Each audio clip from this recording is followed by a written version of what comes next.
안녕하십니까. 지금부터 KDI 한국은행 공동 심포지엄 초고령 사회의 빈곤과 노동 정책 방향을 묻다 시작하겠습니다. 저는 이번 심포지엄의 사회를 맡은 KDI 홍보팀장 박지연입니다. 만나 뵙게 되어 반갑습니다. 반갑습니다. KDI 한국은행 공동 심포지엄은 초고령 사회의 노인 빈곤과 노동시장 현안을 진단하고 효과적으로 대응할 수 있는 정책 방향을 모색하기 위해 마련되었습니다. 행사장 장내와 온라인으로도 많은 분들께서 함께해주고 계신데요. KDI와 한국은행의 연구진 그리고 관련 분야의 전문가들이 모여 다양한 시각과 해법을 제시할 예정이오니 여러분 모두에게 소중한 시간이 되셨으면 좋겠습니다. 그럼 지금부터 KDI 한국은행 공동 심포지엄 초고령 사회의 빈곤과 노동 정책 방향을 묻다의 개회식을 시작하겠습니다. 먼저 KDI 조동철 원장님께서 개회사로 문을 열어주시겠습니다. 큰 박수로 환영해 주시기 바랍니다.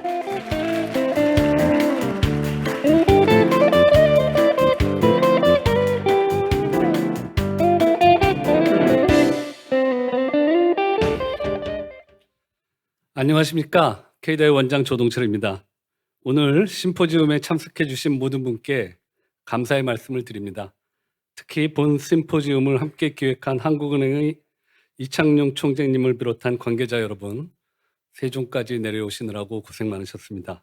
그리고 바쁘신 와중에도 귀중한 시간을 내어 발표와 토론에 참여해 주실 각계 전문가분들께 깊은 감사의 말씀을 드립니다.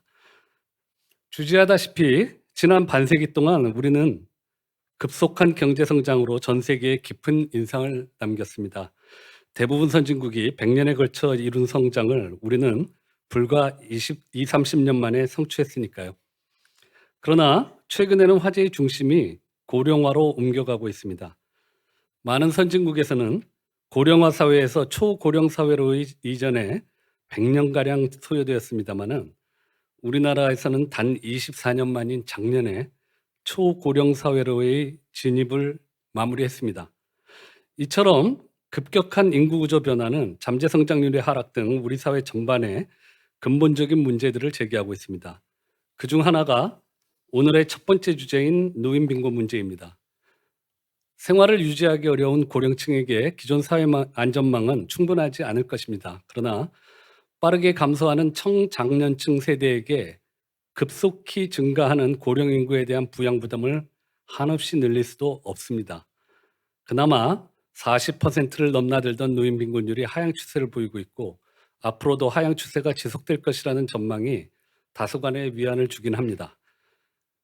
노인 빈곤율은 65세 이상 노인 인구 중 소득이 경제 전체 중위소득의 50% 이하인 노인의 비율로 계산됩니다. 따라서 성장의 과실을 온전히 누리지 못하고 이미 은퇴하여 소득이 더 이상 늘지 못하고 정체된 그런 노년층은 경제 성장으로 청장년층의 중위소득이 증가하면 증가할수록 상대적으로 더 빈곤해질 수밖에 없는 그런 구조입니다. 이런 까닭에 조금은 역설적으로 들릴지 모르겠습니다만 중위소득을 빠르게 증가시켜온 지난 반세기 동안의 급속한 경제 성장이 우리나라 노년층의 상대적 빈곤율을 높인 주요 요인으로 작용해 온 것이 사실입니다. 그러나 이제 상황이 크게 바뀌고 있습니다. 성장세는 현저히 둔화될 전망이고 고도 성장의 혜택을 온전히 누린 신고령층이 빠르게 증가하면서 노인 빈곤율은 점차 낮아질 것입니다. 아마 제가 그 중에 한 명이 될 것 같으네요. 이런 사실은 고령층의 소득 하위 70% 모두에게 지급되는 현행 기초연금 제도가 수정될 필요가 있음을 시사합니다. 2015년에 고령층의 하위 70% 소득 인정액은 중위소득의 50%에도 미치지 못하였습니다. 다시 말씀드려서 불과 10여 년 전에 이분들은 모두 실제로 빈곤한 노인이었던 셈입니다. 그러나 8년이 경과한 2023년에 이 비율은 90%를 넘어섰고 2, 3년 뒤면 이 비율이 100%를 상회할 것으로 예상됩니다. 따라서 현 제도를 유지한다면 중위소득에 이르지 못하는 청장년층 근로자의 절반이 본인들보다 소득 수준이 더 높은 고령층을 부양해야 하는 그런 조금은 불편한 상황이 초래될 것입니다. 그런 상황을 예방하기 위해서는 고령층 내에서만 소득을 비교하는 현행 방식을 경제 전체의 소득 수준과 비교하는 방식으로 전환하는 것이 바람직합니다. 애초에 노인 빈곤의 개념이 경제 전체의 중위소득과 비교하여 정의되었다는 점을 상기한다면 그 문제에 대한 대책도 중위소득을 기준으로 설정하는 것이 합리적입니다. 그래야 미래 청장년층의 과도한 부양 부담을 완화할 수 있으며 극심한 빈곤 노인을 더 두텁게 지원할 재원도 확보할 수 있을 것입니다. 고령층의 근로기간 연장도 더 이상 미루기 어려울 정도로 시급하고 중대한 문제입니다. 특히 신고령층은 과거보다 훨씬 건강하고 교육 수준이 높을 뿐 아니라 일하고자 하는 의지도 강합니다. 인구 감소로 부족해진 노동력을 보충하고 근로자의 국민연금 공백기를 축소하기 위해서라도 고령층의 근로기간 연장은 추구해야 할 변화 방향임이 틀림없습니다. 그러나 이를 위해 법적 정년을 일률적으로 추가 연장하는 대증적 방안에는 매우 신중히 접근할 필요가 있습니다. 법적 정년 연장의 수혜는 연공서열적 임금 체계와 과도한 고용 보호가 유지되고 있는 대기업 정규직 근로자나 일부 화이트 칼라에 한정됩니다. 그리고 이들을 제외한 고령층 대부분은 비정규직, 저임금, 자영업 등 애초에 법정 정년과는 관계없는 그런 불안정한 일자리에 종사하고 있다는 것이 다수 연구에서 입증되고 있는 현실입니다.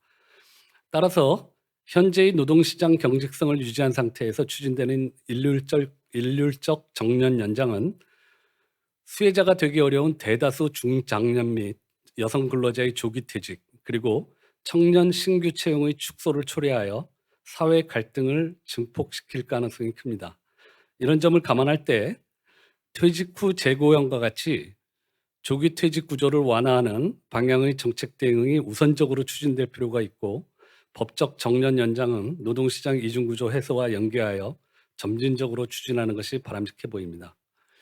KDI와 한국은행은 이러한 문제의식을 공유하며 각자의 전문성을 결합하여 초고령 사회에서의 빈곤과 노동 문제에 대한 심도 있는 논의의 장을 마련하고자 오늘의 심포지움을 공동 개최하게 되었습니다. 아무쪼록 오늘의 심포지움이 초고령 사회를 대비한 정책 방향을 설정하는 데 있어 중요한 이정표가 되기를 희망합니다.